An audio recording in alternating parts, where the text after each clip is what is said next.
del Tribunal del Estado de México.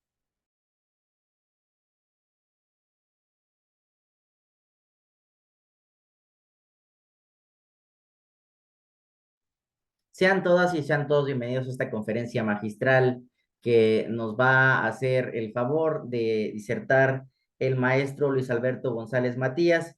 Y para efecto de darles una pequeña semblanza de la trayectoria del maestro Matías, me voy a permitir el leerle un poco de la trayectoria tan grande que tiene el maestro. El maestro Luis Alberto González Matías es licenciado en Derecho por la Universidad Juárez Autónoma de Tabasco. Voy a solicitar ahí que, por favor, si nos pueden apoyar silenciando sus micrófonos para efecto de poder llevar a cabo sin ningún contratiempo la presente conferencia. Les estaba comentando que él tiene también una maestría en Procuración de Justicia y Sistema Penal Acusatorio por la Universidad Olmeca. Además de eso, el maestro González Matías es muy productivo en el ámbito de la academia. Él tiene dos libros titulados La cadena de custodia en el sistema penal acusatorio, aspectos prácticos en materia de contrainterrogatorio, publicado por Editorial Trillas. Además, es autor de la obra La flagrancia en el sistema penal acusatorio, aspectos prácticos en la etapa de control de detención, publicado por la editorial Flores.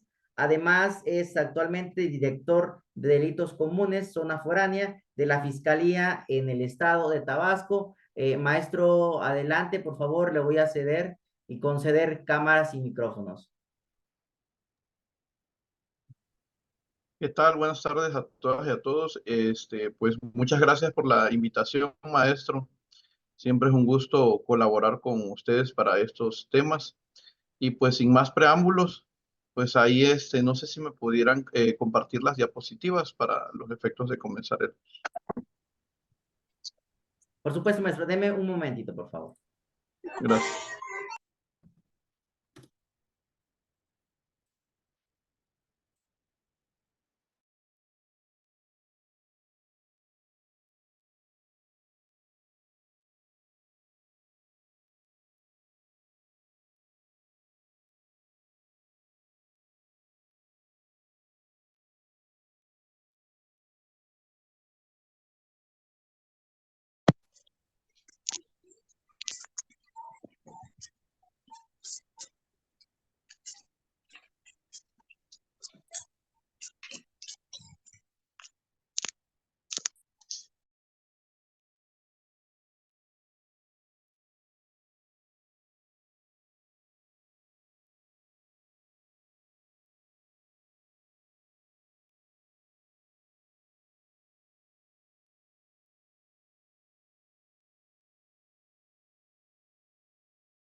Creo que ya la compartí.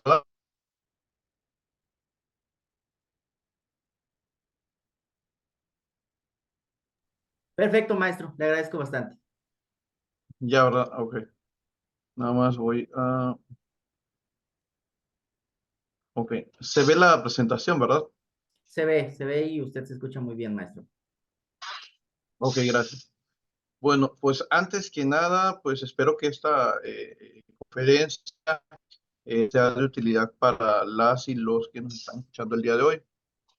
Básicamente, lo que se va a desarrollar, pues va a ser un tema propio de juicio oral.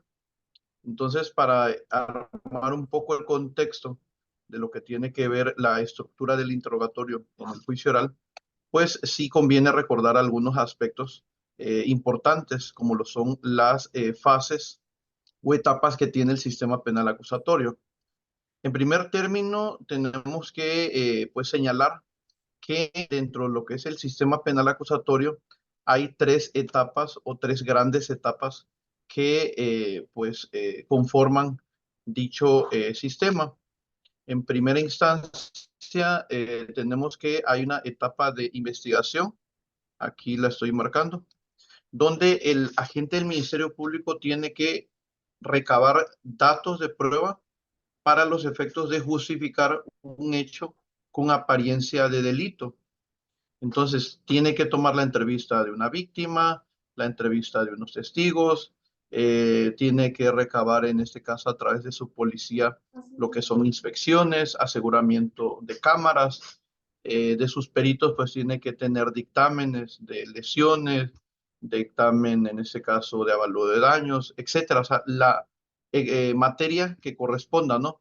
¿Todo para qué? Para justificar que hay un hecho delictivo que encuadra en determinado tipo penal, es decir, que esa conducta encuadra en algo que la ley describe como delito, de lesiones, de violación, de homicidio, etcétera, ¿no?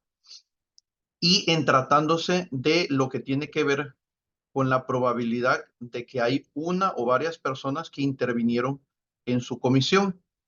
Aquí hablando un poquito de doctrina, tenemos que en tratándose de intervención nos referimos a autoría y lo que es participación. Esas son las formas de intervención que reconoce en este caso la doctrina. Bueno, cuando hablamos de autor, pues ya sabemos que hay a un autor directo, coautor, en este caso lo que sería la participación, pues tenemos partícipe cómplice, partícipe encubridor, partícipe inductor o instigador, no sé, dependiendo de cuál va a ser, pues en este caso, el tipo de intervención que va a justificar lo que sería el agente del Ministerio Público, pues va a ser, pues evidentemente, lo que va a recabar en sus probanzas. Entonces, en la investigación, la parte central o elemental es recabar datos para los efectos de sustentar una vinculación a proceso. Ahora bien, ¿cuál es la diferencia entre la vinculación a proceso a nivel de etapa y una sentencia en lo que tiene que ver con un juicio oral? Bueno, el artículo 19 de la Constitución y artículo 316 del Código Nacional de Procedimientos Penales, pues establece que para una autovinculación a proceso únicamente se requieren indicios que hagan presumir, entre otras cosas, la probabilidad de que una persona intervino en la comisión del delito. O sea, a nivel de probabilidad. ¿Es probable? Entonces, si es probable, entonces ahí ya se justifica lo que tiene que ver con una emisión del auto de vinculación a proceso, independientemente de que haya otros requisitos que pues puedan existir, como cuáles, bueno, que esté acreditado en este caso inicialmente el hecho delictivo, que se haya formulado la imputación, se le haya dado la oportunidad de declarar al investigado y que pues no haya demostrado alguna causa de exclusión del delito o bien que la acción penal punitiva se encuentre extinta, ¿no? Entonces, todos estos requisitos, básicamente, entre ellos la intervención, se pues puede establecer que es a nivel de probabilidad. A nivel de juicio oral, yo tengo que justificar la convicción de culpabilidad. Y eso lo vamos a comentar un poquito más adelante, ¿no?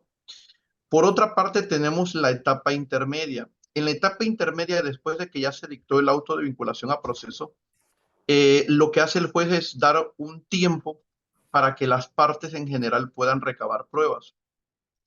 Estas pruebas, si estamos hablando del lado de la fiscalía, pues son encaminadas a fincar su acusación. Empero, si son pruebas, en este caso a favor de la parte acusada, basta con establecer alguna o varias pruebas encaminadas a generar dudas razonables. Y eso es un tema que igual lo vamos a ver un poquito más adelante, ¿no? A diferencia de la parte acusadora, como lo sería la Fiscalía del Ministerio Público, quien tiene la carga de la prueba, la defensa únicamente lo que tiene que generar en la acusación del agente del Ministerio Público es duda. ¿Por qué? Porque si hay duda de que alguien cometió un delito, esa duda le beneficia, porque recuerden que en este sistema penal acusatorio y como derecho humano, pues todas las personas tenemos el derecho a que se nos reconozca nuestra inocencia. Es decir, yo no estoy obligado a probar mi inocencia, sino que corresponde a la parte acusadora demostrar que yo soy culpable, ¿no? Yo no tengo por qué probar mi inocencia. Esa es una parte importante. Y bueno, en la etapa intermedia, después de que ya se dio ese tiempo para recabar esas pruebas por parte de la fiscalía o bien por parte de lo que sería la defensa, la fiscalía presenta una acusación. Y aquí es importante detenerse porque la acusación es cuáles son los hechos que van a ser materia de qué? De juicio oral. ¿Cuáles son los hechos que la gente del Ministerio Público va a tratar de demostrar en un juicio oral para señalar que yo soy responsable de tal o cual hecho delictivo y que soy responsable de ese hecho delictivo? Aquí la parte interesante, y por eso el interrogatorio no se centra solamente en el aspecto de la fiscalía, sino también en el aspecto de la defensa, es que en la etapa intermedia ya lo que sería la parte acusada a través de su defensor, aquí lo estoy poniendo, tiene que establecer cuál va a ser su postura con respecto de la acusación. Verbigracia, por ejemplo, la fiscalía dice que el acusado se introdujo tal día, tal mes, tal año, a tal hora y en tal lugar, a privar de la vida a alguien. Esa es la postura de la fiscalía, los hechos de la acusación. Las pruebas que va a llevar para demostrar esos hechos son de la prueba 1 a la prueba 5.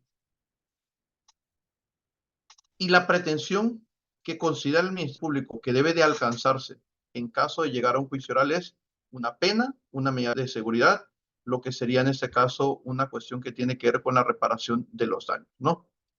Entonces, en ese momento que ya el fiscal del Ministerio Público está estableciendo cuál es la acusación, cuáles son sus pruebas y cuáles son sus pretensiones, por parte de la defensa corresponde establecer cuál va a ser su postura que va a adoptar en juicio. Yo como defensa, posiblemente o verbigracia, voy a demostrar que mi cliente no pudo intervenir en la comisión de ese hecho delictivo porque se encontraba en un sitio distinto. Puede ser la postura de la defensa. O puede ser que la postura de la defensa sea: yo únicamente voy a generar o sembrar dentro de lo que tiene que ver la acusación duda razonable. Yo voy a justificar a través del contrainterrogatorio de los testigos de la Fiscalía del Ministerio Público que hay duda razonable, que hay la posibilidad de que él no lo haya cometido. Y esa posibilidad de que no lo haya cometido por X o Y razón, dependiendo de la estrategia de defensa, va a ser la pauta para que yo ya tenga cuál va a ser mi fijación o mi postura en un juicio oral. Bueno, tenemos entonces que de la etapa de investigación, donde ya se dictó un auto de vinculación a proceso, en la etapa intermedia, donde ya en ese lapso que se dio de plazo de cierre de investigación, se llegó a cabo la etapa intermedia, se acusó, se presentaron las pruebas y en este caso se estableció cuáles son las pretensiones de la gente del Ministerio Público, así como también la defensa vio cuál va a ser su postura de defensa, cuáles son las pruebas que va a ofertar. Nos brincamos a la etapa de juicio oral. En el juicio oral, básicamente, tenemos que establecer dos situaciones principales. Punto número 1, la convicción de culpabilidad. Nadie puede ser condenado o nadie puede ser sentenciado si no hay una convicción de culpabilidad. Y la convicción de culpabilidad tiene un estándar muy alto que se llama, en el caso concreto, que no haya duda razonable. Si hay duda razonable, entonces tenemos que no hay convicción de culpabilidad y por consiguiente esa duda beneficia a la persona acusada y se tiene que emitir una sentencia absolutoria. En el juicio oral, o hay convicción de culpabilidad y si no lo hay un reconocimiento de inocencia.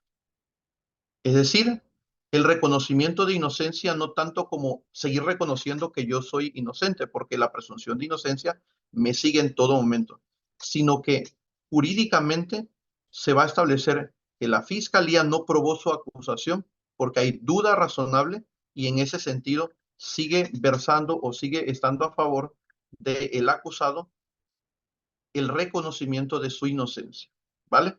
Acuérdense aquí que el acusado no tiene la obligación de probar su inocencia.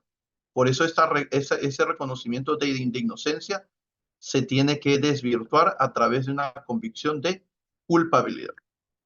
Entonces, habiendo hecho prácticamente este contexto de lo que tiene que ver con las etapas del sistema penal acusatorio, vámonos a lo que sigue. Bueno, aquí prácticamente tenemos dos situaciones interesantes y aquí son aspectos básicos para comprender la estructura de un interrogatorio, ya sea defensa o ya sea en este caso la parte que acusa, ¿no?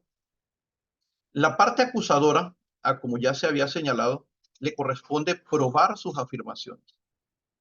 Entonces, a esa carga de la prueba, dentro de lo que es el marco jurídico fundamental, en la Constitución Política de los Estados Unidos Mexicanos, en su artículo 20, apartado A y en su fracción 5, dice que la carga de la prueba para demostrar la culpabilidad le corresponde ¿a quién?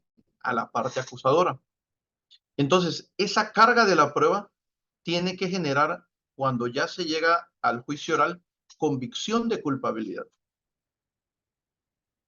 Si esa carga de la prueba no genera convicción, entonces diremos que no se ha vencido, no se ha superado la presunción de inocencia. A diferencia de la parte acusada, el reconocimiento de inocencia o principio de presunción de inocencia, en su artículo 20, apartado A, fracción octava, establece que el juez solamente va a condenar cuando exista convicción de culpabilidad del procesado. ¿Y por qué tiene que haber convicción de culpabilidad? Porque en el momento que ya está en el juicio, el acusado sigue siendo inocente.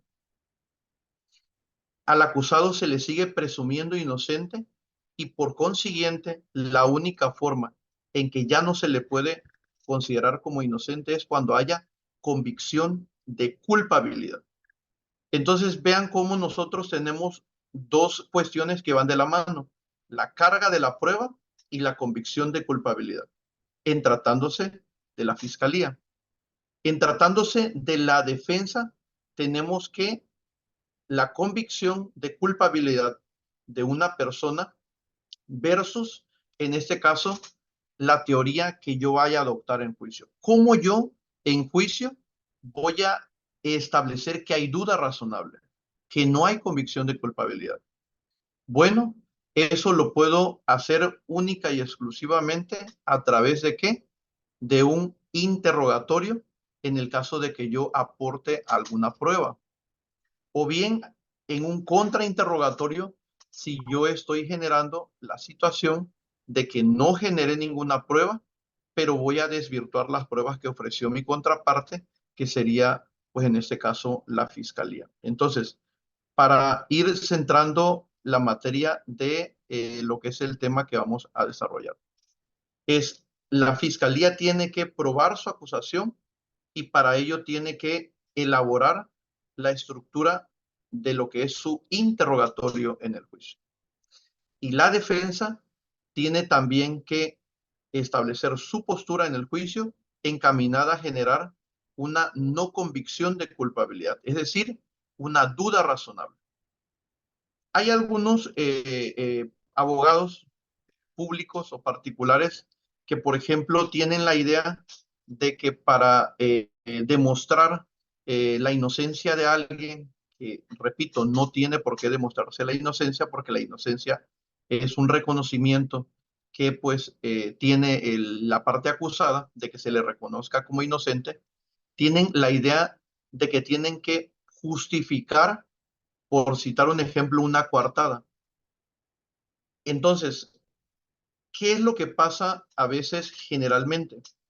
Que esas coartadas no se pueden materializar o no se pueden justificar porque de acuerdo a los criterios que igual lo voy a ir subiendo en el chat en unos momentos, de acuerdo a los criterios federales, para los efectos de establecer una coartada, la persona que vaya a deponer como testigo tiene que ir justificando momento a momento, minuto a minuto, segundo a segundo, etcétera, cada uno de los aspectos fácticos que permitan establecer que el acusado en todo momento estuvo siempre a la vista de él, siempre al alcance de él, y en ningún momento esa secuencia se vuelve ilógica, ¿no? Entonces, eh, creo yo que eso es algo positivo, ofrecer una prueba encaminada a eso, pero si no tengo una estructura de cómo voy a extraer del testigo la información necesaria para los efectos de que pueda establecerse momento a momento, minuto a minuto, segundo a segundo, cada uno de esos aspectos de lo que es un testigo de coartada, pues difícilmente yo voy a tener, en el caso concreto, éxito para justificar la citada coartada, ¿no? Entonces, aquí básicamente tenemos que dos artículos importantes. Y vean, en el artículo 359 y en el artículo 402 tenemos lo que veamos aquí, esta convicción de culpabilidad, este principio de presunción de inocencia. Vean cómo en estos artículos del Código Nacional de Procedimientos Penales, vean qué tiene que valorar el juzgador. Valoración de la prueba. Vean qué es lo que tiene que... Y dice ese artículo que solo se podrá, y por eso lo puse en rojo, dice, solo se podrá condenar al acusado si se llega a la convicción de su culpabilidad. Y vean la parte que refiere aquí el código. Dice, más allá de qué, de toda duda razonable. Porque en caso de duda, el tribunal va a absolver al imputado. Pasó por ahí un caso hipotético en una de las prácticas hace ya unos años atrás, hablando 2013, 2014, más o menos, en donde el agente del Ministerio Público al policía le había preguntado, igual al perito que fue a hacer el rastreo, si había hecho la búsqueda de huellas por toda la casa, ¿no? Y dijo que sí. Entonces, a través del ejercicio del contrainterrogatorio, que ese es otro tema un poquito más extenso, se le pregunta en ese caso al policía y lo que sería el perito. A ver, díganos, usted es una persona profesional en su trabajo, ¿cierto? No, pues sí. Es una persona que al momento de hacer el rastreo en criminalística realiza de manera minuciosa la búsqueda de huellas, ¿cierto? No, pues sí. Y en todo momento estas huellas pudieran determinar quiénes intervinieron en la comisión del delito, ¿cierto? Sí. Estas huellas pudieran registrarse en, pues en este caso, en el sistema correspondiente para obtener la identidad de alguno o de algunos sujetos, ¿cierto? No, pues sí, ¿no? Díganos, por favor, en la parte de atrás usted se percató de que estaba la puerta abierta, ¿cierto? No, pues sí. Y díganos, y en esa puerta había una ventana que también estaba abierta, ¿cierto? No, pues sí. Díganos, en esa ventana usted se tomó la molestia de hacer el rastreo para buscar huellas. Y dice el perito, dice, sí. Luego, ok, le va a mostrar su informe, le pongo su informe. Díganos, ¿en qué parte de este minucioso informe dice que usted buscó huellas en esa salida trasera del domicilio? No, pues no lo dice. Ok. Entonces, díganos, por favor, ¿se tomó usted la molestia de buscar huellas en las ventanas de esta puerta trasera? No. Y díganos, ¿es posible que la persona que haya privado de la vida a la víctima haya podido escapar por este lugar? entre otras preguntas hipotéticas. Estamos hablando a nivel de hipotético, ¿no? Y me dice, pues sí, ¿no? Entonces, al final del día, en ese ejercicio de forma hipotético, en un caso simulado, pues el trabajo de la defensa es generar duda y en sus alegatos de clausura, ¿qué va a decir? Bueno, había la posibilidad de ubicar a las personas que cometieron este delito, sí.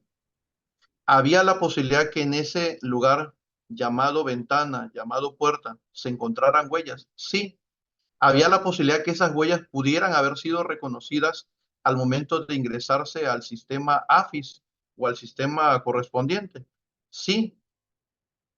Sin embargo, escuchamos por parte del testigo que no se tomó esa molestia, que no se tomó la atribución de ser diligente en su trabajo para buscar al verdadero culpable de este atroz hecho. Y obviamente, pues sigue una estructura, fluida de lo que tiene que ver con lo que serían los alegatos de clausura, ¿no? Que igual ese es otro tema un poquito extenso, pero pues no me voy a detener ahí.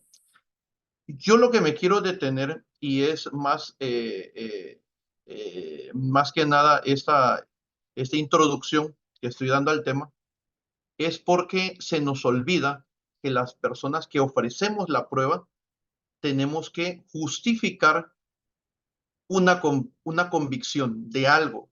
Esa prueba va encaminada a justificar un hecho, una situación. Y eso tiene que estar seguido de una convicción. Si no hay convicción, no logré mi objetivo. Porque en tratándose de la fiscalía, sabe que para poder acusar a alguien tiene que tener ¿qué? Convicción de culpabilidad. Si no hay convicción de culpabilidad, no hay nada, no hay sentencia condenatoria. Va a haber una sentencia absolutoria. Entonces, en este sentido, quiero que sí les quede claro que la parte que vaya a ofrecer alguna probanza tiene que tener una estructura en su interrogatorio. Y eso es lo que vamos a ver aquí en este momento. Bueno, ¿qué otra cosa dice el Código Nacional de Procedimientos Penales en su artículo 402? Y vean cómo vamos entrando en materia, cómo el código nos va llevando de la mano. El artículo 402, si ahí lo pueden ver ustedes y leerlo, dice que el tribunal de enjuiciamiento apreciará la prueba según su libre convicción y dice extraída de la totalidad del debate. Y aquí viene la parte que ya nos centra en la materia de esta plática. Vean. Cuando el Código Nacional, aquí lo voy a marcar y si quieren ustedes anótenlo ahí en sus apuntes, anoten esto que se llama extraída de la totalidad del debate. Bien. Cuando inicia un juicio, estamos hablando de que inicia un debate. Un debate entre dos partes, la parte acusada y la parte acusadora. En todo ese tramo del debate, tiene que extraerse de la prueba información. Alguien me pudiera preguntar ahorita, oiga, ¿cómo extraigo información de la prueba en el debate?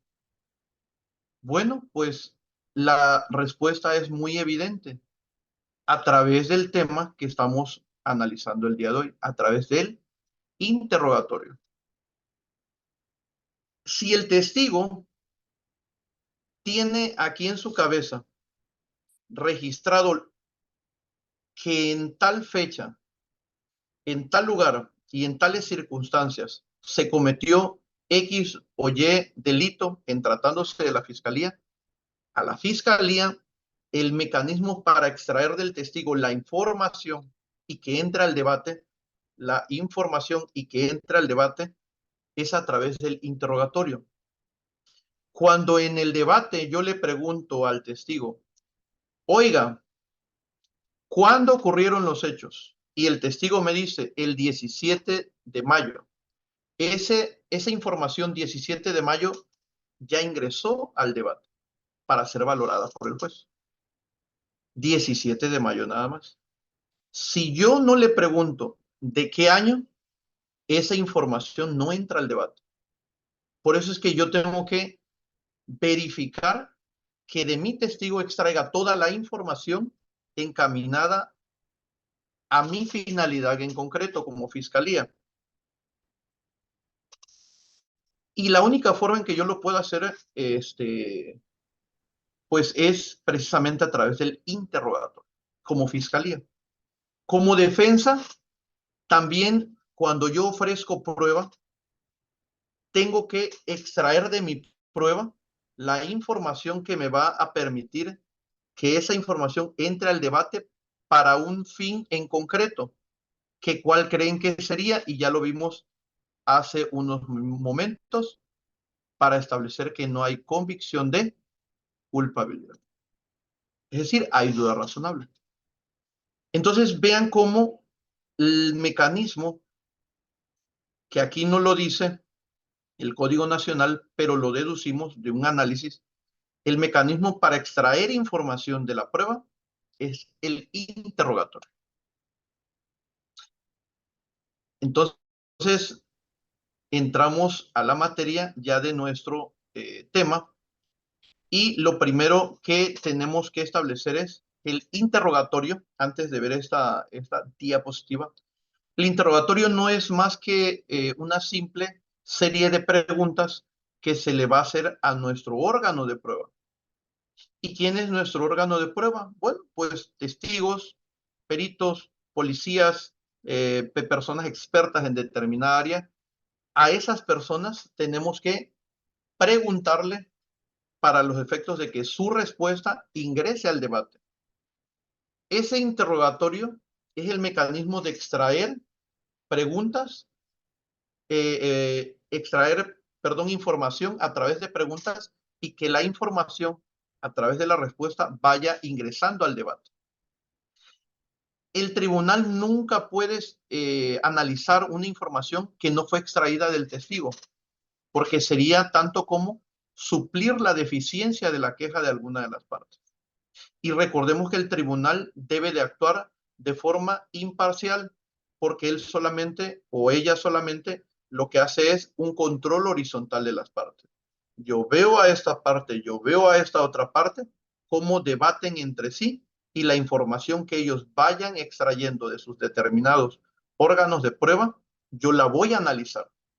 Yo no voy a analizar cuestiones que no fueron incorporadas al debate a través del interrogatorio correspondiente. Entonces, en ese sentido, tenemos que la única forma de incorporar información al debate a través del interrogatorio. Y para hacer muy sencillo el tema, el interrogatorio es la realización de una serie de preguntas encaminadas a determinado fin en concreto.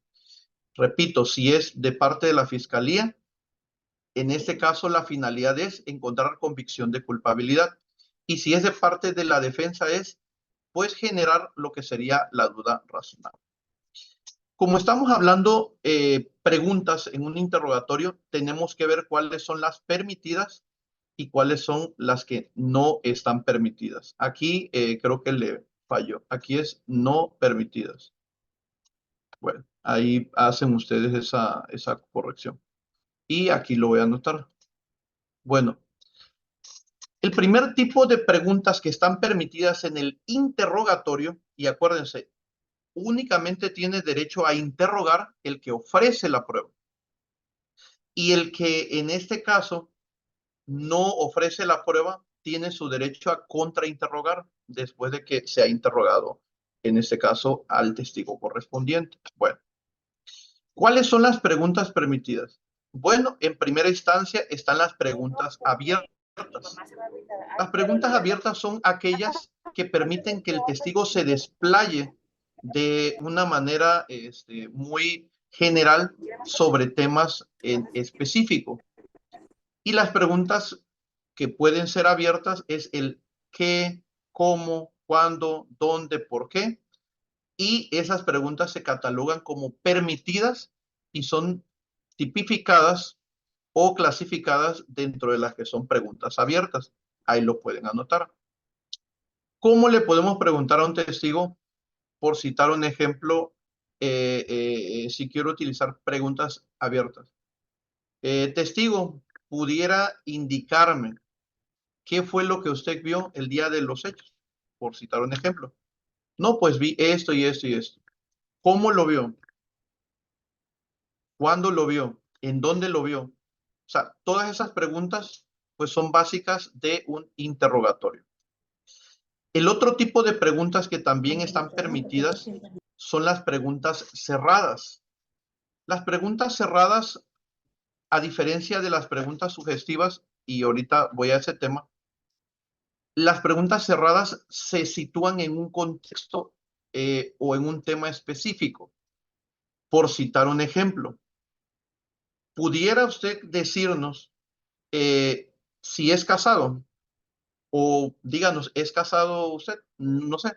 Yo no le estoy diciendo si es o no casado, sino que centro la pregunta en un tema en concreto, que es su estado civil, y ya el testigo me va a establecer sobre ese estado civil en concreto si es casado o no es casado, por citar otro tipo de pregunta cerrada. Yo agarro y le pregunto a mi testigo si él es en el caso concreto de alguna etnia o pertenece a algún grupo étnico. Pudiera precisarle al tribunal si usted pertenece a algún grupo étnico. Si me dice mi contraparte, objeción, está sugiriendo la respuesta, pues bueno, yo no estoy sugiriendo la respuesta, sino que estoy centrando, en este caso al testigo, en un tema muy específico, con la posibilidad de contestar con un sí o con un no, pero no induciendo la respuesta. Entonces, aquí la pregunta cerrada no induce la respuesta, sino que constriñe al testigo a que él pueda seleccionar sobre algún sí o algún no, es decir, un positivo o un afirmativo. Y a diferencia de la pregunta sugestiva, ahí no, ahí la pregunta sugestiva ya sugiere la respuesta. Vean cómo podemos hacer una distinción entre lo sugestivo y lo cerrado. Si yo le pregunto al testigo, a ver, testigo, usted es una persona casada, ¿cierto? Yo ya estoy afirmando con ese cierto al final que la persona o que el testigo es, en este caso, alguien que está casado. Distinto sería que yo le preguntara, díganos, ¿pudiera decirnos, por favor, si es usted casado? Te puede decir un sí o un no, pero aquí raya mucho en lo sugestivo y lo cerrado, pero en la forma en que lo estructuremos va a ser sugestivo o va a ser cerrado. Si, repito, yo le pregunto, ¿usted es casado, cierto? Ya estoy dando la respuesta con la única posibilidad de que me conteste con un sí. Pero si yo dirijo la pregunta y le pregunto, a ver, ¿es usted casado? Me puede decir sí o me puede decir no, pero básicamente esa sería la diferencia. En interrogatorio está permitido las preguntas cerradas, sí, pero en contrainterrogatorio, pues también están permitidas las preguntas sugestivas.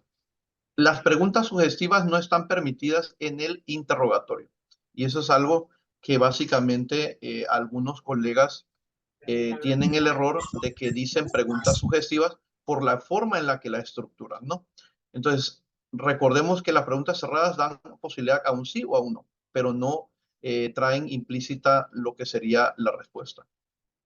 De ahí nos vamos a las preguntas hipotéticas. Y aquí en preguntas hipotéticas me voy a permitir poner esto. Expertise. Aquí ya lo puse ahí. Bueno, la pregunta hipotética solamente se le podrá hacer a aquellas personas que tengan una experticia en una determinada ciencia, profesión, arte, etc. Si yo, por ejemplo, le pregunto, no sé, a un testigo, que es un testigo lego, no sé, a un vecino que vio cómo ocurrió el hecho, y yo le pregunto, por citar un ejemplo al vecino, a ver, testigo, díganos, por favor, ¿es posible que las huellas consignadas en esta arma, no sé, la que se utilizó para privar de la vida a la persona, es posible que se hayan borrado por la cuestión relativa a la temperatura. Si yo hago esa pregunta a un testigo que no es experto, me la van a poder objetar y no va a ser procedente. Entonces, para que una pregunta hipotética pueda realizarse, se tiene que acreditar la experticia de ese testigo en la ciencia que yo pretendo incorporar. Yo le puedo preguntar, por citar un ejemplo, a un perito en criminalística, esa situación. Es posible que una huella se borre por la concentración de calor en, no sé, en una bolsa, por citar un ejemplo, pues me podrá él o ella contestar esa hipótesis en base a su experticia. Y aquí me pasó un caso un poquito interesante. Fíjense por ahí de que en tratándose de lo que tenía que ver con un caso precisamente de homicidio, para ser exacto, fíjense que el perito había hecho el rastreo en lo que es el volante del vehículo, que era donde venía conduciendo, en este caso, el imputado. Y una vez que venía conduciendo el imputado en ese vehículo, se toma un cuchillo, se baja del vehículo y lo que hace es que agrede a la víctima hasta privarla de la vida, ¿no? Entonces, la defensa le pregunta a mi testigo, porque ellos también mandaron a hacer un rastreo por parte de una petición que le hicieron a la fiscalía y bueno, la fiscalía hizo el rastreo, pero en lo que es el volante no había en este caso huellas. Entonces, su teoría del caso de la defensa es que él no pudo haber bajado del vehículo porque él no estaba en el vehículo y tan no estaba en el vehículo es que no estaban sus huellas, ¿no? Entonces, resulta que yo le pregunto al testigo, al perito que ellos ofrecieron y pues obviamente pues, no lo ofrecimos nosotros, pero yo le pregunto al perito, después de acreditar su experticia, bueno, que pues era una persona que tenía tantos años de experticia en la fiscalía, que era una persona que había estudiado la licenciatura en criminalística, que pues una persona que levantaba huellas, que pues en esas huellas pues se podía establecer pues la identidad de ciertas personas, que eso se podía hacer ingresándolas en un sistema y cotejándola, en este caso con la persona o sujeto que estuviera pues a disponibilidad para hacer una confronta, ¿no? Entonces, yo ahí le pregunto al testigo, a ver, testigo, cuando usted fue, en este caso, al lugar, díganos, por favor, el vehículo estaba cerrado, ¿cierto? No, pues sí estaba cerrado. Y el momento que usted llegó, díganos, ¿era un día soleado? No, pues sí, era un día soleado. Aproximadamente como a qué temperatura estaba. No, pues, pues eran por ahí de abril y como en esa fecha anda bastante calor, no, pues estamos como aproximadamente como a 40 grados más o menos, ¿ok? Y pues, ok, estaba cerrado toda la unidad. Díganos, ¿es posible que el calor se concentre un poco más agresivamente en el carro porque está cerrado, ¿cierto? No, pues sí. Y díganos, en su experiencia como perito, ¿es posible que este calor haya diluido las huellas que hay en el volante, en su experiencia? Y ya empieza a decir, no, pues sí es posible, por X o Y razón. Entonces, preguntas hipotéticas solamente se le pueden hacer a quienes, a testigos que pues previamente se acredite su experticia en determinado, en determinada ciencia, ¿no? Entonces, también son preguntas permitidas, pero aquí pónganle el asterisco de que solamente se pueden hacer cuando se haya acreditado su experticia. Bueno, preguntas propias, en este caso son preguntas de opinión personal, pero esas preguntas pues son, por ejemplo, ¿qué piensa usted de tal o cual situación? Son permitidas, sí, sí, siempre y cuando se sepan guiar, pues, porque por citar un ejemplo, si yo preguntase, oiga, ¿usted cree que el señor es capaz de haber, no sé, hecho tal o cual situación?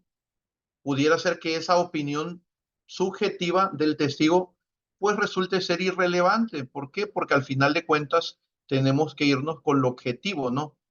Pero, por ejemplo, si esa pregunta de opinión, si fue o capaz de no hacer tal o cual situación, está precedida de un contexto, es decir, que previo a la agresión, por citar un ejemplo, que yo le diga al testigo, bueno, cuántas veces había visto, si en otras ocasiones vio, no sé, que el imputado golpeaba pues a la víctima y te dice, no, pues la vi en tal fecha, en tal fecha, en tal fecha, en tal fecha, y seguidamente la golpeaba.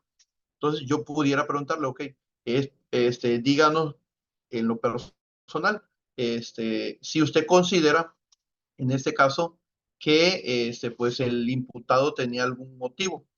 Si yo digo que el imputado tenía algún motivo, yo le estoy diciendo que es una pregunta que no es personal, sino que es de lo que otra persona piensa.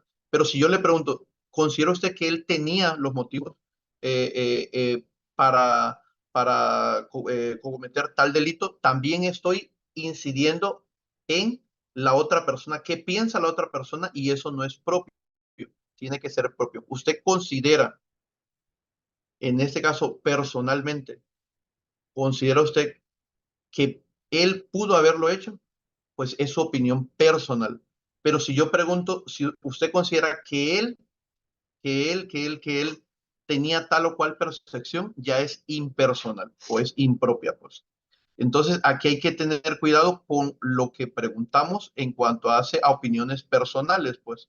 Entonces, esas opiniones personales, por citar un ejemplo, pudieran ser otro, otro supuesto, ¿no? Díganos, ¿usted tenía la capacidad para ver perfectamente lo que estaba ocurriendo? No sé, su condición física, personal, pues, le permitía ver, en este caso, tal o cual situación.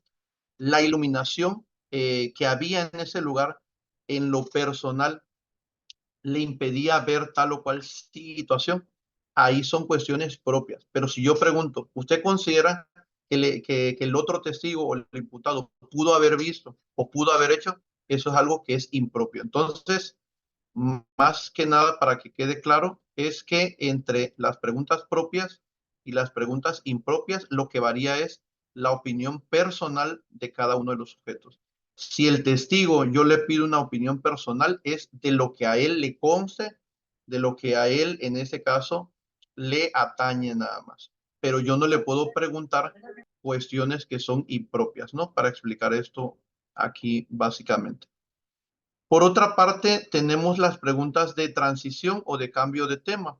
Sucede mucho que cuando estamos interrogando a lo que es un testigo, prácticamente nosotros aquí, el testigo nos está hablando, por citar un ejemplo de su experticia, que tiene tantos años trabajando, que en esos años de trabajo se ha desempeñado con tales funciones, que en esos años de trabajo pues ha tenido capacitaciones y que esas capacitaciones le permiten tener la experticia en determinados temas.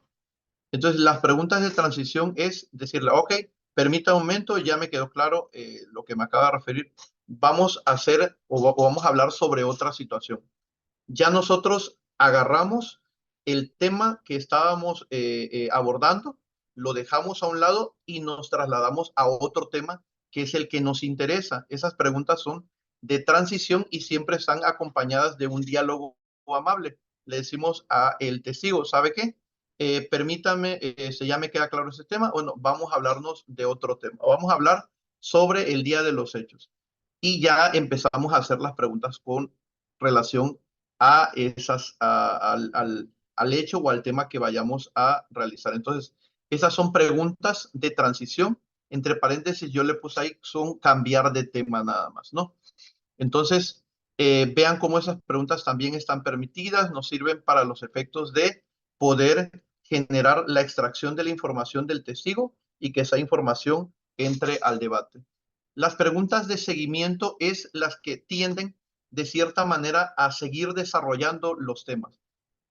Si yo le pregunto al testigo, a ver, ya me dijo el testigo que en tal día, tal mes, tal año, a tal hora y en tal lugar, él se encontraba haciendo tal o cual actividad. Y yo, las preguntas de seguimiento es, continúe, prosiga en su narrativa, a ver qué más pudo observar, no sé, pero es darle seguimiento a un tema y eso es que el seguimiento va a ser hasta que yo agote mi tema. Una vez que yo agote mi tema, ya puedo utilizar una pregunta de transición para pasar a otro tema.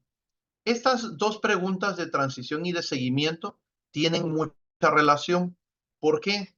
Porque inicialmente yo tengo que empezar a desarrollar un tema, le doy seguimiento, agoto el tema y ya me voy a una pregunta de transición para iniciar otro tema, desarrollar la serie de preguntas hasta que yo agote ese tema, hago transición a otro tema y así en lo sucesivo. Y eso lo vamos a ver en la siguiente diapositiva, que básicamente es cómo estructurar un interrogatorio, ¿no? Entonces, sí es importante saber o conocer cuáles son los tipos de preguntas que están permitidas en el caso concreto dentro de lo que es el interrogatorio. Otra pregunta que es muy importante son las preguntas aclaratorias, ¿no? A veces ocurre mucho que esas preguntas no las hacemos porque o no las conocemos o consideramos que no es necesario hacerlo. En mi experiencia, por ejemplo, en los juicios, me ha tocado que el defensor le pregunta al testigo, a ver, testigo, ¿usted sería capaz de lo que fuera para que el acusado se refunda en la cárcel, ¿cierto? Por citar un ejemplo, ¿no? Y, y curiosamente nuestros testigos a veces contestan sí. Entonces, esa información ya entró al debate. ¿Cuál información? Que el testigo dijo que estaría dispuesto a lo que fuera por ver que el señor se refundiera en la cárcel, ¿no? Entonces, la forma de rehabilitar a ese testigo sería haciendo preguntas aclaratorias. ¿Cuál sería la pregunta aclaratoria? A ver, si usted le acaba de decir a la defensa que sería capaz de todo para que se refundiera en la cárcel, díganos, por ejemplo, ¿usted sería capaz de venir a mentirnos para lograr ese objetivo? Es una pregunta cerrada, ¿eh? No es una pregunta sugestiva, es una pregunta cerrada. Yo lo ubico en el tema y le pregunto si es un sí o si un no. Díganos, ¿sería usted capaz de mentir para que se refundiera en el bote? No, pues no. A ver, entonces, ¿sería capaz usted de matar para que él, se quedara preso? No, pues no. ¿O a qué se refiere cuando usted dice que sería capaz de lo que fuera? Y ya el testigo, no, pues sería capaz pues, de venir aquí, esclarecer los hechos, pues no mentir, no hacer tal o cual situación anómala o que pudiera generar la duda de que está deponiendo de tal o de cual forma para perjudicar a una persona, ¿no? O sea, son preguntas aclaratorias que en este caso se pueden hacer en la rehabilitación de los testigos. En el interrogatorio como tal, el testigo le podemos pedir aclaraciones de cualquier tema, pues, cuando consideramos que algo es ambiguo. Y esta ambigüedad en el interrogatorio nos vamos a percatar, pues, muy fácil, ¿no? Le preguntamos al testigo, oiga, ¿y cuándo ocurrieron los hechos? No, pues el 5, pregunta aclaratoria. Díganos, ¿el 5 de qué mes? No, pues el 5 de marzo. Eh, ok, el 5 de marzo, ¿de qué año? No, pues de tal año. Estas preguntas aclaratorias generalmente son para que el testigo vaya dejando sentado el tema sobre el cual pretendo yo que genere información que entre al debate enfocado a mi teoría del caso, a mi tema que yo voy a desarrollar, ¿no? Entonces, ocurre mucho que no hacemos este tipo de preguntas y el testimonio de la persona que está en juicio generalmente no se extrae toda la información. Eh, en este caso hay que utilizar mucho estas preguntas. Si a mí me preguntaran en lo particular, Oigan, ¿cuáles son las preguntas que usted más utiliza en un interrogatorio? Pues sería prácticamente las preguntas abiertas y las combino con preguntas de seguimiento. Hago preguntas abiertas sobre un tema, termino el tema y me voy sobre otro tema, me voy a la transición. Sigo con abiertas, me voy a desarrollar el seguimiento del tema correspondiente, termino y me voy al otro tema. Pero vean cómo la estructura, y para allá vamos, es organizar el interrogatorio por temas. Y esa es una metodología muy sencilla que ahorita lo van a ver en la siguiente diapositiva, pero sí quiero que les quede claro que en el interrogatorio hay una serie de preguntas que están permitidas, pero en lo personal y de forma metodológica es hacer preguntas abiertas para introducir un tema, darle seguimiento al tema y dentro del tema, vean, puedo hacer aclaraciones, puedo hacer en este caso preguntas hipotéticas y eventualmente preguntas cerradas. ¿Pero dentro de qué? Dentro del tema que voy a desarrollar. Si yo veo que mi tema no está claro, hago pregunta aclaratoria. Si yo veo que mi tema necesita una cuestión hipotética porque el perito es experto, hago la pregunta hipotética. Si yo veo que en este caso hay un tema que no fue fijado y que queda la posibilidad de un sí o no, hago mi pregunta cerrada. Pero vean cómo en el caso concreto y de manera pues respetuosa sería darles esa sugerencia en base a la experiencia que tengo ya en tratándose de ser fiscal del Ministerio Público desde el 2012 hasta la fecha es inicien, chicos y chicas, por preguntas abiertas para empezar con un tema. Y una vez que ya inicien ese tema, denle seguimiento con preguntas abiertas, preguntas aclaratorias, preguntas hipotéticas y preguntas cerradas. Vayan dando el seguimiento y una vez que terminen el tema, ahora hagan la pregunta abierta sobre el tema de transición que viene, el siguiente tema. Y así nos vamos, ¿no? Ese sería, pues en este caso, una recomendación que yo haría a cada una y a uno de ustedes. Ahora bien, en el interrogatorio, fíjense que no están permitidas las preguntas sugestivas. Ya dijimos que las preguntas sugestivas son las que tienen implícita la respuesta. ¿Es usted casado, cierto? ¿Usted vio que en tal fecha el acusado hizo tal cosa? O sea, ya estoy introduciendo la respuesta. Esto no es permitido, ¿no? Y ya dijimos las razones por las cuales pues no se permite esa situación. Otra cuestión que no está permitida son las preguntas compuestas, las preguntas que no se enfocan a un hecho, sino en dos o más hechos. Esas preguntas están fáciles de identificar y todas estas que están aquí son objetables, ¿no? Todas las que están aquí, por citar un ejemplo, pregunta compuesta. ¿Pudiera precisarnos, usted cuando vio la, no sé, tal cosa, y también vio al momento en que se iban?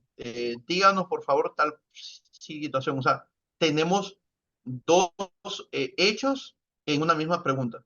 O generalmente nuestro abogado pregunta, no sé, dice, testigo, sobre la forma en que usted vio los hechos y también con respecto a la forma de identificar al imputado, pudiera contestarnos sobre cómo fue que lo vio o cómo es que le consta. O sea, está incorporando dos hechos. Entonces, siempre la pregunta tiene que ser encaminado a un hecho y a un contexto muy, muy concreto, pues. No se puede hacer una pregunta que contenga dos hechos porque eso es objetable, pues. Díganos, o lo vio o no lo vio. Entonces, son dos hechos, ¿no? O sea, y puede dar lugar a confusiones. Preguntas no permitidas, impropias, ya se los había comentado. Cuestiones que no me consten a mí, que le consten a otra persona, ¿no? Bueno, Preguntas de coacción o intimidatorias. Esas preguntas de coacción o intimidatorias son aquellas que tienden a, como dice pues la diapositiva, a intimidar al testigo. Yo, por ejemplo, si escucho que la contraparte le pregunta al testigo, oiga, ¿y usted sabe que mi cliente es un mafioso que tiene la capacidad para poder mandar a matar a cualquier persona? Por citar un ejemplo, ¿no? Entonces, esa pregunta prácticamente es una pregunta de coacción, pero es una pregunta que no es permitida. ¿Por qué? Porque trae implícita una amenaza oculta, ¿no? Entonces, eso no se puede realizar ahí. Hay preguntas de coacción que sí están permitidas y esto pudiera ser cuando le decimos al testigo, por citar un ejemplo, testigo, sabe que usted, que si viene a decirnos mentira, pudiera incurrir en un delito. Es una pregunta de coacción, sí, pero al final de cuentas está permitida. ¿Por qué? Porque la coacción viene implícita en decirle, si tú me mientes, hay un delito. Esa es la coacción. Es permitida, ¿por qué? Porque al final de cuentas incide sobre la credibilidad del testigo. Va a quedarle claro al tribunal cuando diga, bueno, él tiene conocimiento que si viene a mentir, comete un delito, porque ya se lo dijimos, pero ahorita el abogado o abogada se lo está preguntando. ¿Sabe usted que si viene esto? ¿Recuerda usted que si miente pudiera ser acreedor a una sanción de tantos años? O sea, son preguntas de coacción, sí, pero están permitidas porque al final de cuentas se sustentan o descansan sobre la credibilidad de lo que sería nuestro testigo.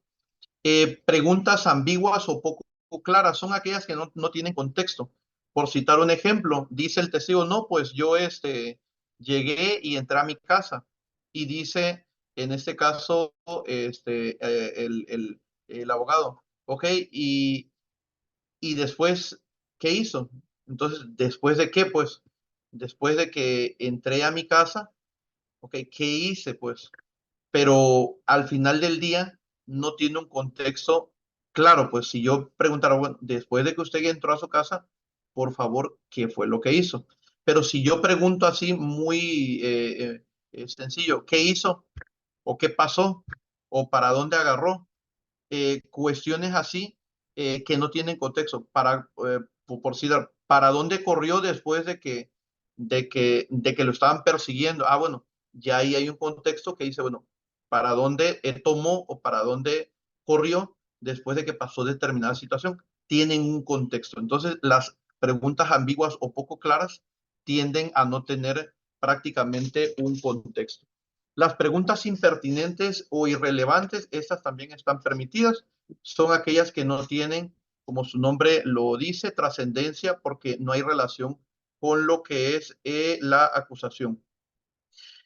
¿Cuáles pudieran ser preguntas en el caso concreto irrelevantes? Díganos cuál es su color favorito. O sea, no, no, no tiene relación o relevancia con lo que es el tema relacionado precisamente a la materia de la acusación. O díganos, por favor, de qué color es el cielo. No tiene relación con pues determinadas situaciones, ¿no? O, por ejemplo, le preguntamos, oiga, la persona le pareció bella o bello, no sé. Te va a decir, pues, ¿sabes qué? Pues no tiene relación con esa situación. Hay preguntas conclusivas. Cuando tendemos, ¿cómo identificamos las preguntas conclusivas? Cuando utilizamos el prefijo entonces, por consiguiente, eso quiere decir que estamos concluyendo. Si yo le pregunto, entonces digo, entonces usted no le constan los hechos. O sea, estoy ya concluyendo que determinada situación pasó, no, eso tampoco está permitido.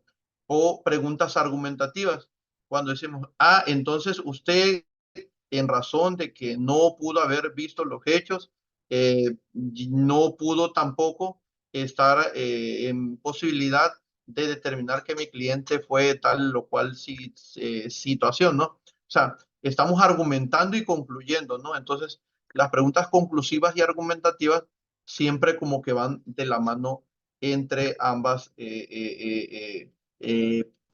preguntas, ¿no? Entonces, aquí para los efectos de la diapositiva es establecer y recapitular. La única forma de extraer información de nuestro órgano de prueba, es decir, nuestros testigos, es a través del interrogatorio. En el interrogatorio están estas preguntas que las podemos ocupar. ¿Para qué? Para agotar temas y llegar al objetivo que querramos. Y una vez que llegamos a ese objetivo, vamos a otro tema. Llegamos al objetivo, vamos a otro tema hasta que agotemos todos los temas, ¿no? Y la única forma de que yo pueda incorporar esa información al debate es a través del interrogatorio. Tengo que interrogar a mi testigo para los efectos de que extraiga yo la información correspondiente que me permita precisamente justificar la pretensión que corresponda, ¿no? Y aquí, por último, tenemos esta lámina que vamos a establecer. Bueno, ¿cómo estructurar un interrogatorio? Y esta estructura está básicamente muy sencilla, muy fácil de digerir en tres aspectos. Punto número 1, la acreditación. Punto 1, el desarrollo de temas. Y punto número 3, la conclusión. Vean, nosotros recordemos que el tribunal tiene que valorar la prueba. Pero para valorar la prueba tiene que partir de la premisa del tribunal de decir, oye, ¿por qué le voy a creer a este testigo? ¿Qué me hace a mí creerle a este testigo? ¿Cómo sé yo que este testigo no me está mintiendo? Entonces, vean cómo la estructura del interrogatorio en lo propuesto por un servidor de forma metodológica se basa en tres rubros: acreditación, desarrollo y conclusión. Bueno, en la acreditación tiene relación con la credibilidad del testigo. Alguien me puede decir, oiga, ¿cómo yo puedo estructurar mi interrogatorio de mi testigo a través de la acreditación? Por citar un ejemplo, es un testigo que es un policía. ¿Cómo yo acredito que ese policía tiene la experticia o tiene la posibilidad de declarar sobre determinado hecho?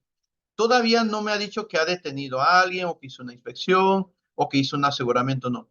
Vámonos al tema de la acreditación. Bueno, ese es un tema, la acreditación. Nosotros, por ejemplo, yo podría sugerir, le voy a preguntar al policía, díganos por favor a qué se dedica. No, pues soy policía. ¿Desde hace qué tiempo? No, hace tantos años. ¿Cuál es su categoría que actualmente ostenta? No, pues policía tercero, jefe de grupo, director, no sé, lo que sea. Díganos, por favor, ¿sabe cuáles son sus funciones como policía? No, pues sí. ¿Cuáles son sus funciones? Pues son estas y estas y estas y estas funciones. ¿Desde cuándo las viene usted ejerciendo? No, desde tantos años. Díganos, en tratándose específicamente, ahí ya lo delimito, ¿no? En informes policiales homologados, ¿cuántos ha elaborado usted en un periodo de un mes? O en promedio, ¿cuántos elabora? No, pues tantos informes homologados.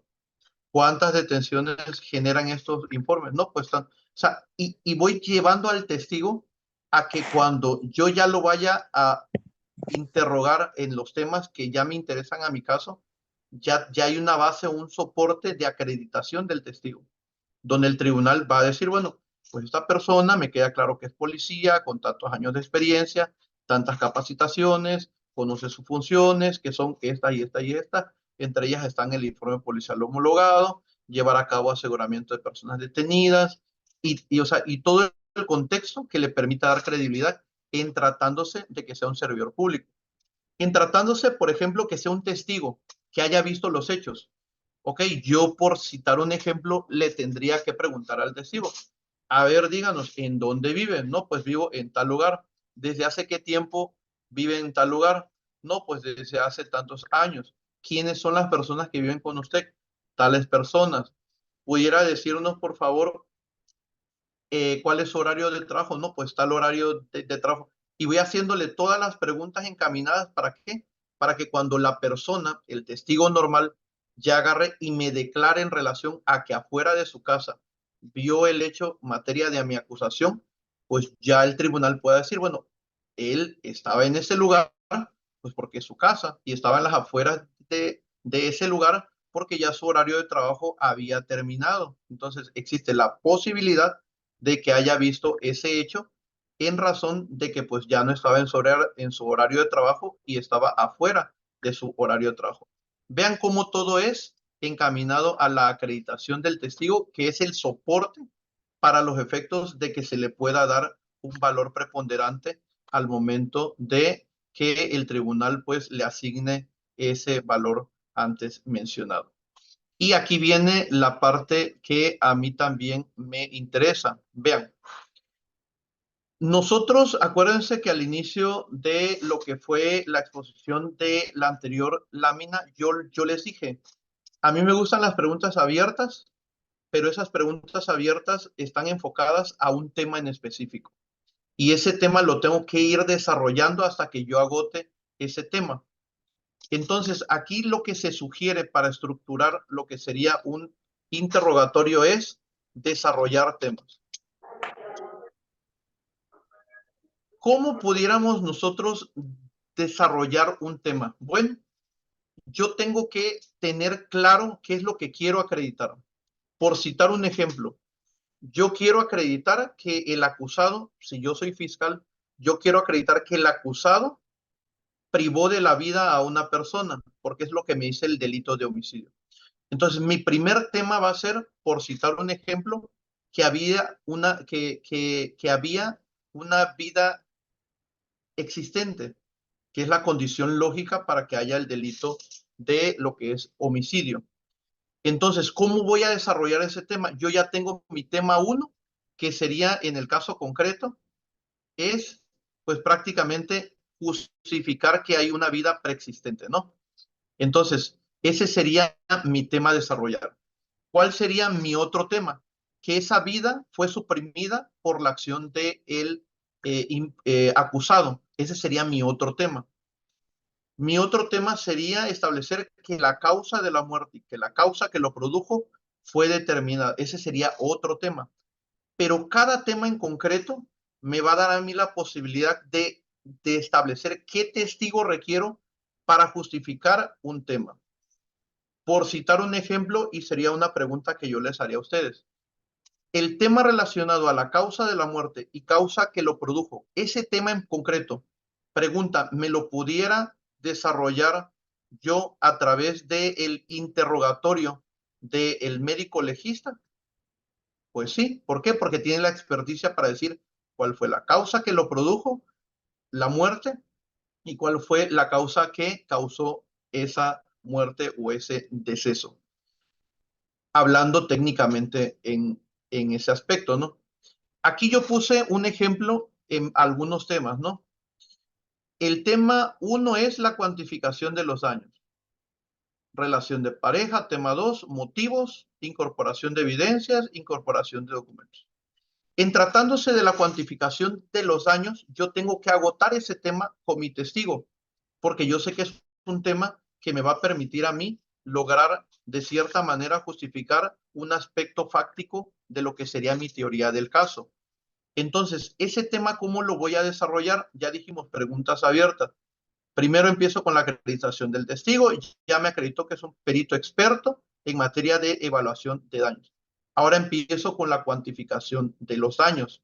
Díganos, por favor, cuál fue el objeto de estudio del dictamen que se le planteó. No, pues hacer una evaluación de daños. Díganos, por favor, daños a qué usted se le pidió que evaluara, no a un vehículo. Descríbanos cómo es este vehículo. Me va describiendo el vehículo.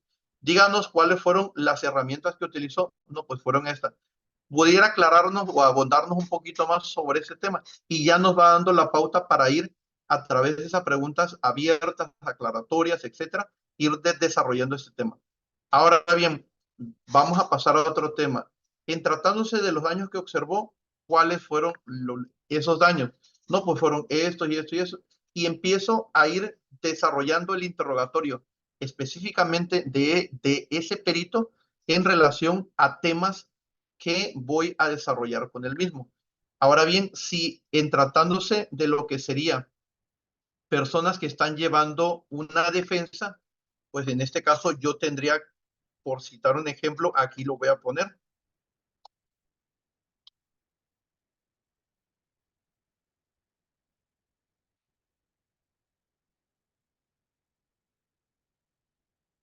registra horarios. Bueno, aquí lo voy a poner así a grandes rasgos. Bueno, si fuera, por ejemplo, una persona que va a justificar una coartada, yo por citar un ejemplo, yo quiero desarrollar el tema de que trabaja en X lugar. Tema 2, sus compañeros son X y X personas. Y tema 3, desarrolla su horario a través de un registro, o sea, se registra para los efectos de poder ingresar. Esos son mis temas que yo tengo que agotar de mis testigos que trabaja en tal lugar. Pues yo tendría que llevar, en este caso, a mi testigo 1, por citar un ejemplo. Díganos, por favor, lo acredito, ¿no? ¿Dónde trabaja? ¿No? En tal lugar. ¿Desde hace qué tiempo? No, tanto tiempo. Díganos, por favor, ¿quién es su superior jerárquico? No, pues tal persona. ¿Quiénes son sus compañeros? ¿Tiene usted compañeros? ¿Puede darme sus nombres? ¿Desde hace cuánto tiempo los conoce? ¿Cuál es el horario que, en este caso, comparten con usted en su horario? ¿Qué distancia hay entre las áreas? Díganos con qué frecuencia lo ve o la ve. Díganos, ¿hay un registro de entradas? ¿Cuál es ese registro? ¿Cómo es ese registro? O sea, voy desarrollando ese tema para los efectos que una vez que yo lo agote paso a otro tema. Entonces, la sugerencia aquí para las y los compañeros que van a desarrollar un interrogatorio es a través de una propuesta metodológica que sería de los 3: presentación, elaboración de temas para desarrollarlo a través de las preguntas que correspondan. Y una vez que yo ya haya desarrollado esos temas, voy concluyendo en qué me interesa a mí, ¿vale? Entonces, ¿cuál es la conclusión con el que se debe de estructurar el interrogatorio? Es ir haciéndose la pregunta que aquí voy a poner. ¿Logré mi objetivo? ¿Logré justificar a manera de satisfacción personal que de ese testigo, a través de esa serie de preguntas, me lograra ubicar a la finalidad que yo perseguía? Por citar un ejemplo, si fuera yo defensor de ubicar a mi cliente en otro lugar, ¿logré mi objetivo al desarrollar estos temas? Si aquí hay duda, nosotros tenemos que volver a plantear esta cuestión cíclica. Vuelvo a establecer si me faltó algo de la acreditación. Si no me faltó nada, vuelvo a establecer si hay algún tema que no desarrollé bien y vuelvo a hacerme la misma pregunta. ¿Logré mi objetivo que yo tenía planteado al momento de hacer mis alegaciones de apertura en el juicio oral? Si la respuesta ahora es sí, hasta ahí yo ya concluyo y voy con el testigo número 2. Acreditación, desarrollo tema, me vuelvo a hacer la misma pregunta. ¿Logré realmente llegar al tema que a mí me correspondía? Y si la respuesta es sí, voy al testigo número 3. Y así me voy de forma cíclica para los efectos de que yo ya tenga la certeza de que mi teoría del caso está encaminada precisamente a justificar, si soy fiscal, mi acusación; si soy defensor, pues en este caso, que no hay convicción de culpabilidad. Entonces, vean cómo a través de esta propuesta metodológica, que en este caso es cíclica, nosotros tenemos la posibilidad de generar algo cíclico. Aquí lo voy a poner: algo cíclico, algo cíclico, algo cíclico, algo cíclico. Vean cómo estamos aquí. Ya acredité, ya desarrollé, concluyo. ¿Lo logré? Sí. Vámonos al que sigue. Ya acredité, desarrollé los temas, concluyo. Y así voy seguidamente con cada testigo que vaya habiendo en cada uno de los aspectos fácticos de mi teoría del caso. ¿Para qué? Para que yo pueda lograr ese objetivo que me propuse. Y recuerden, el único mecanismo para los efectos de que se pueda extraer de los testigos la información necesaria que entre al debate y que pueda servirme para generar convicción de culpabilidad o bien para generar duda razonable es el interrogatorio. Pero la propuesta de su servidor, en base pues a mi experiencia, sería este método cíclico de 3 pasos: acreditación, desarrollo y conclusión, y se repite este proceso cíclico. Entonces, en base a esa situación, pues espero, porque sí es un tema un poquito muy extenso, que pudiera desarrollarse en lo que sería un taller práctico, pero para los efectos de esta plática, de esta conferencia, me permito desarrollarlo de esa forma. Y pues, como conclusión, ¿qué incidencias hay o pueden haber en el interrogatorio? Puede haber que al testigo, ojo, se le olvide alguna información que ya dijo en algún registro. Hay técnicas para hacerlo. El testigo se equivocó y hay que superar esa contradicción. También hay técnicas para hacerlo. O bien el testigo me miente, a pesar de que ya yo pues practiqué con él o lo que sea, pero me está mintiendo, me está negando información.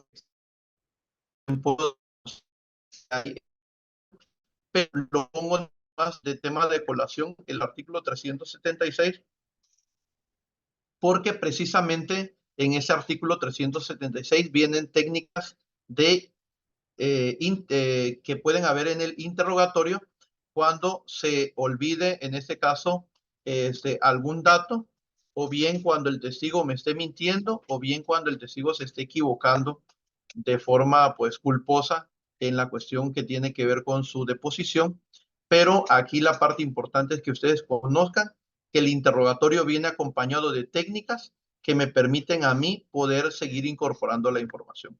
Y sobre este tema, pues ya no me voy a detener para no ser extenso y salirme de la materia de esta plática, que es cómo estructurar el interrogatorio, que es la propuesta que les pongo aquí en esta diapositiva, ¿no? Entonces, sí, pues eso sería básicamente la plática que yo les traigo a ustedes y espero pues que les haya sido de agrado, ¿no?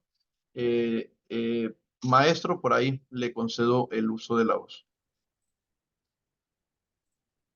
Sí, bien.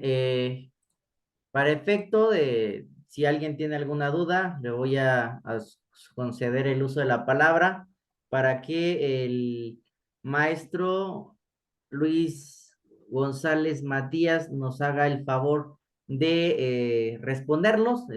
Una pregunta corta. Si alguien tiene alguna duda, alguna opinión respecto a esta conferencia magistral, es el momento de hacerlo. Adelante.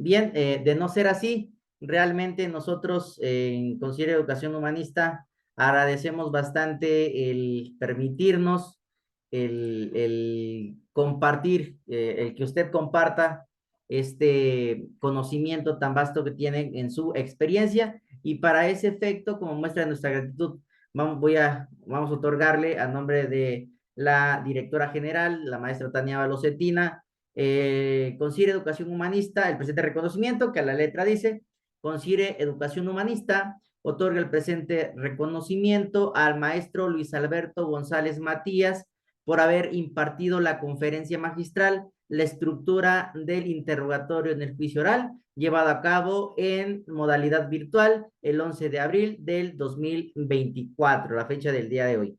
Firma al calce la maestra Tania Balocetina, nuestra directora general, y su servidor, el maestro Beda Alexander Guillén Díaz, coordinador académico de Considere Educación Humanista. Una vez más, maestro Matías, le agradecemos bastante el favor de que comparta esta conferencia realmente muy productiva, llena de mucha sapiencia y sin más por el momento le agradecemos bastante. Algo que quiera comentar, maestro, este es su espacio. Pues nuevamente agradecerle a usted, igual a la maestra Tania, pues la oportunidad de invitarme a compartir pues estos temas y pues quedo a sus órdenes. Buenas tardes a todas y a todos. Igual, maestro, estábamos comentando en un principio respecto a sus libros, ¿dónde podemos conseguirlo? El libro de La Flagrancia en el nuevo sistema de justicia penal y la cadena de custodia, me parece que es. Sí, pues en tratándose de ambos libros, pues lo puedes conseguir ahí en Amazon, pues igual está en este caso en Mercado Libre, en la página de Editorial Flores, igual ahí pueden conseguir el de cadena de custodia y el de flagrancia, perdón, y el de cadena de custodia, pues en los distintos puntos de distribución de Trillas, en cualquier librería de Trillas, ahí igual lo pueden conseguir, igual en línea en el mercado, en la tienda en línea de Trillas, igual ahí lo pueden conseguir. Y pues nuevamente, igual aquí agradecerle la invitación, maestro. No, no, le agradezco a usted realmente y a todas las personas que nos acompañaron, que nos hicieron el favor de apartar un momento de su jueves.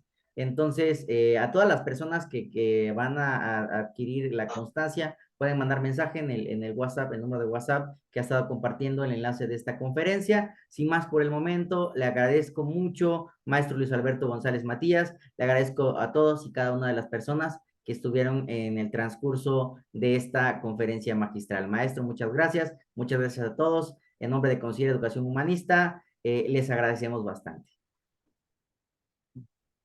Hasta luego, buenas tardes. Buenas tardes.